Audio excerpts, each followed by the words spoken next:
Hello students, medicine study point में आपका स्वागत है। और आज हम टॉपिक जो लेकर के आए हैं वो स्टडी करेंगे हम स्टोमेटा टाइप ऑफ स्टोमेटा और उनके कुछ एग्जांपल्स। सबसे पहले हम बात करेंगे कि व्हाट आर स्टोमेटा। स्टोमेटा क्या होते हैं बेसिकली।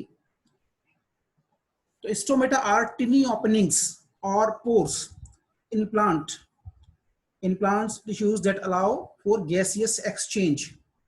ये क्या करते हैं, ये प्लांट्स में गैसियस एक्सचेंज को अलाउ करते हैं। बेसिकली हम अगर देखें दो मेन फंक्शन स्टोमेटा के होते हैं। First one is gaseous exchange और सेकंड इज ट्रांसपायरेशन। तो बेसिकली हमने बताया कि यहाँ पे स्टोमेटा जो टीनी ओपनिंग्स हैं या पोर्स हैं प्लांट के अंदर, और ये बेसिकली प्लांट की लीव्स में होते हैं। These are found typically in plant leaves. लेकिन कुछ एग्जांपल्स भी ऐसे भी हैं जिसमें आपका जो ये स्टेम में या फ्लावर में मिलते हैं। तो can also be found in stems, some stems. और कुछ सेल्स जो होती हैं जो सराउंड करती हैं स्टोमेटा को, उनको जो कि स्पेशलाइज्ड सेल्स होती हैं, उनको गार्ड सेल कहते हैं। और कुछ एपिडर्मल सेल्स होती हैं स्टोमेटा में जो है, जो next to guard cell, these are known as subsidiary cells. तो बेसिकली जो क्लासिफिकेशन जो होगा, हम देखेंगे कि जो अलग अलग टाइप के स्टोमेटाज हैं उनमें दो टाइप की सेल्स हम देखेंगे, गार्ड सेल और सब्सिडियरी सेल्स।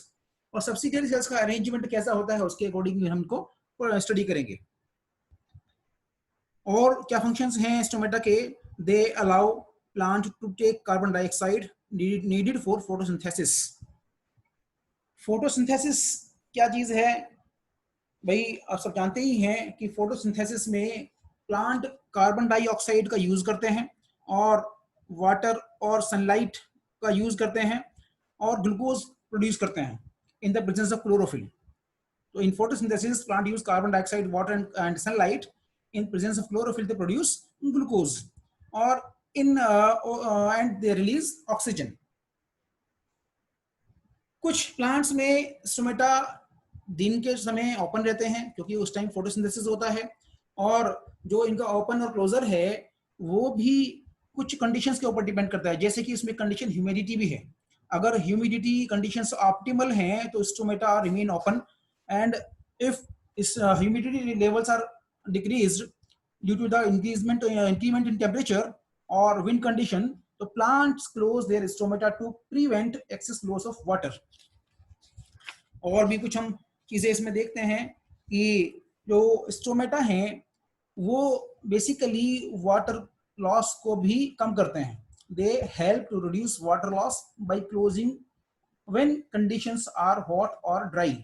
अगर कंडीशंस जो हॉट हैं या ड्राई हैं या अनफेवरेबल कंडीशंस हैं तो उस कंडीशंस में स्टोमेटा जो बंद हो जाते हैं और वाटर लॉस को जो है वो रिड्यूस करते हैं।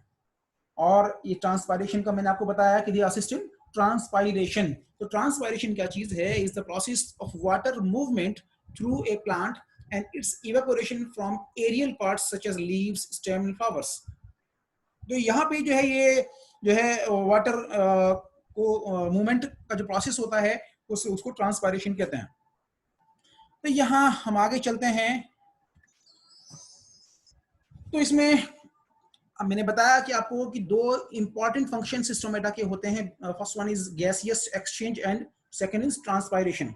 गैसियस एक्सचेंज के बारे में हमने पढ़ा कि कार्बन डाइऑक्साइड जो है ये जो है लेते हैं, उसको फोटोसिंथेसिस में भी इसका यूज होता है।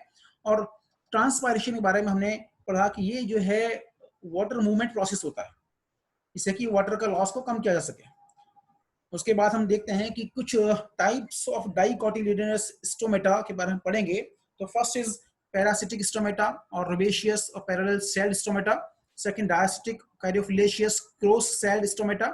Third is anisocytic cruciferous unequal celled stomata. And last is anomocytic ranunculaceous और इरेगुलर सेल्ड स्टोमेटा। कुछ और भी टाइप के स्टोमेटास होते हैं बट हमें यहाँ जो है इन्हीं को स्टडी करेंगे।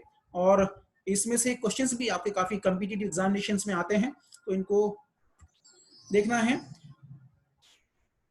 हमने स्ट्रक्चर की बात की यहाँ पे कि जो आप देखें यहाँ पर जो बीन शेप्ड स्ट्रक्चर है, बीन शेप्ड स्ट्रक्चर है, पोर हैं, ये स्टोमेटा, इनको स्टोमेटा कहते हैं। और इसको जो जो स्पेशलाइज्ड सेल्स होती हैं जो इनको गार्ड करती हैं, these are known as guard cell. और next to guard cells some cells are also there, they are known as subsidiary cells, और ये भी एक एपिडर्मल सेल्स होती हैं। ये तो हुआ स्टोमेटा के स्ट्रक्चर के बारे में। Next first type is parasitic stomata और रूबियस स्टोमेटा और पैरेलल सेल्ड स्टोमेटा। यहाँ हमने आपको बताया कि जो हम स्टोमेटा की स्टडी करते हैं, इसमें हम गार्ड सेल और सब्सिडियरी सेल्स के अरेंजमेंट के अकॉर्डिंग इनकी स्टडी हम करेंगे। तो जैसे पैरासिटिक स्टोमेटा में अगर हम देखें तो यहाँ पे 2 गार्ड सेल होती हैं। 2 guard cells are covered by 2 subsidiary cells and long axis of subsidiary cells are parallel to stomata और गार्ड सेल्स। यहाँ देखिए तो जो सेल्स का जो एक्सिस है वो पैरेलल होता है। और इसमें for example coca and senna leaves, यहाँ पर आपको एग्जांपल याद करने की जरूरत है कि पैरासिटिक स्टोमेटा में example coca and senna leaves. Next type is diacytic stomata और कैरियोफिलेशियस और क्रॉस सेल्ड स्टोमेटा। यहाँ भी हम देखें कि जो गार्ड सेल और सब्सिडियरी सेल्स हैं वो भी जो दो हैं, 2 guard cells are covered by 2 subsidiary cells, but the arrangement of subsidiary cells on the guard cell is at right angle।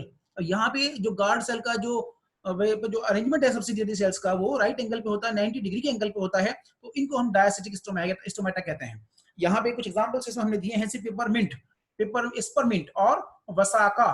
Peppermint, स्परमिंट और वसाका, ये तीनों एग्जांपल इसके हैं डायसिटिक स्टोमेटा के। Next type is anisocytic stomata. Anisocytic stomata, or they are also known as cruciferous stomata or unequal celled stomata. यहाँ हम देखें कि 2 guard cells in this stomata are covered by 3 subsidiary cells। यहाँ पे हमने देखा कि 2 guard cell जो है 3 subsidiary cells से covered होती हैं, और उसमें भी हम देखें कि 1 subsidiary cell is markedly smaller than other 2।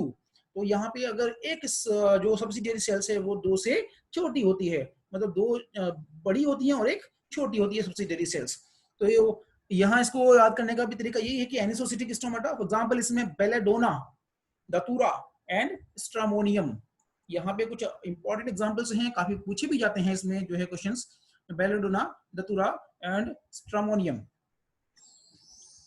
Last type of stomata is anomocytic stomata और ranunculus और irregular cell stomata।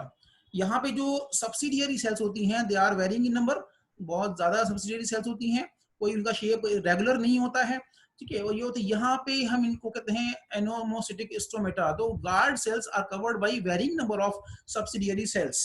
तो for example buccu and digitalis is a very most important example in this stomata is the digitalis and lobelia।